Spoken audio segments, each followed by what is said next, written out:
There are 6 factors that affect your credit score, but one of those factors is misunderstood by the majority of people and has a high impact on your score. I'm going to show you what it is and how you can dramatically increase your score today by understanding this one thing.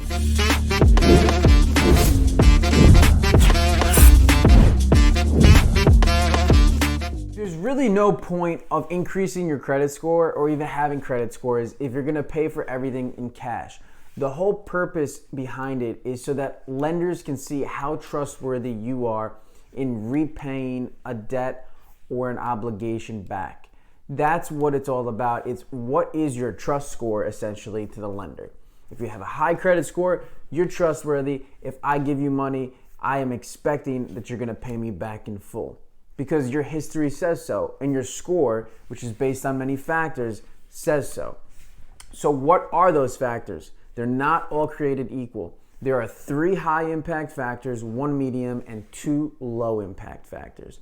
We're gonna go through all of them, but I wanna put emphasis on the one high impact factor that people misunderstand, and this thing is something that you can directly control and help you increase your credit score pretty quickly, if not immediately. The first 3 are the high impact factors. This includes your payment history, your credit card usage, and derogatory marks. The medium impact factor is your age of credit history.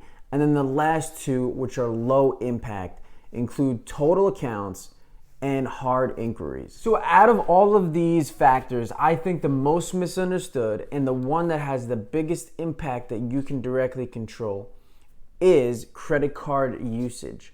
What that means is the utilization rate of your total credit limit. In other words, if you have a $10,000 credit limit, let's say you open up a credit card and you get approved for $10,000. That means you could go, hypothetically, and swipe that card for a $10,000 purchase and it would be approved because you have a $10,000 limit. But that would not be smart for your credit score, because your utilization rate would be 100%. You have $10,000, you use $10,000. 100% utilization rate would destroy your score. What you want to aim for, actually what most people say you should do, is the 30% mark. But what a lot of people don't know is that is a good range, but that's not an excellent range. Excellent would be 10% or lower. So if you can keep your utilization rate to 10% and below, you will be in good shape and you have direct control over this. If you have a $10,000 credit card limit, what's 10% of 10,000? $1,000. That means you should not spend more than $1,000 on that $10,000 credit card. Now, a lot of people may say, well, that's really hard to do. I mean, if I have one credit card, I might want to put a couple purchases on there that exceed $1,000. Now, if that's the case, you should try to open up another credit card or increase the credit limit on that one credit card. The idea is increase your credit limit as much as possible. It doesn't cost you anything. Open up at least 3 credit cards. 2 to 3 is a good number. And keep those accounts open. Do not close them, because that also affects the other factor, which is the account history, right? How much age you have. How long have you had credit? And if you close an account, it's going to kill the history that you have. So, especially your older ones, don't get rid of those accounts. Keep them open. But back to the utilization. Make sure you do this, because it will dramatically affect, and I didn't realize this until later on, even if you have like a small credit limit, if you have a $3,000 credit card, don't spend more than $300.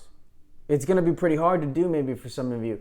But like I said, if that's the case, increase your credit limit, open up another credit card. You want all of the credit cards that you have to give you a huge credit limit so that when you go to spend money, you don't exceed the 10% threshold. All of your credit accounts will be combined to give you a total credit limit. And that's what I want you guys to focus on is, are you hitting the 10%? If you are, great, keep it there, but don't go over it. If you do, make it very limited. And this will significantly increase your credit score, and it's something you can control.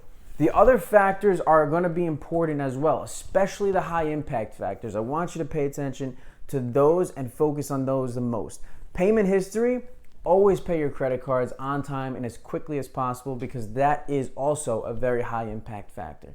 And the other one is derogatory marks, which means bankruptcies, foreclosures, and collections. If you have any of these things on your record, they will stay on your record for a long time, sometimes 7 to 10 years. So your responsibility is to keep that off your record.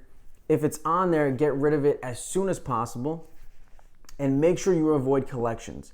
Pay your debts on time, and you won't have to worry about that. So we covered the first four, the three high impact ones: the payment history, the credit card utilization rate, and derogatory marks. And then we also covered the medium impact, which was the age of credit history, right? Don't close out those old credit cards, keep them open.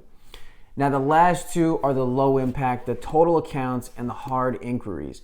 Hard inquiries are going to occur when you go to get loans, and lenders are gonna dip into your credit to see what your score looks like, because they wanna see are you creditworthy. So anytime they do this, that's a ding, and it's gonna reduce your credit score by a couple of points, but over time it will then just correct itself. It's not a huge deal.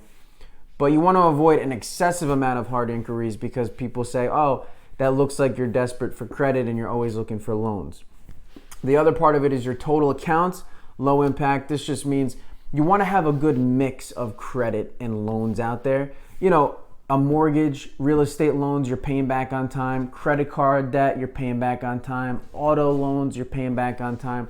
It shows that you are well versed with using credit and that you are responsible paying that back. All right, guys, thanks for watching today's video. I hope you got some value from it. Those are the 6 factors that affect your credit score. So now hopefully it makes more sense and you can understand it better. That way you can make decisions to direct your score where you want it to go. And some of these things you can't do anything about other than waiting. You have to just be patient, and it requires time.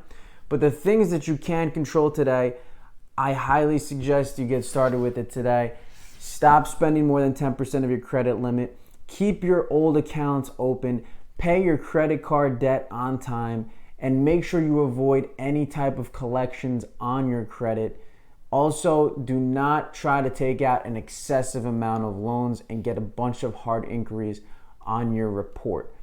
These are the things that you can control right now today, and I hope you guys will do that. Thank you for watching today's video. Have a great rest of your week, and remember to keep going, keep learning, and keep grinding.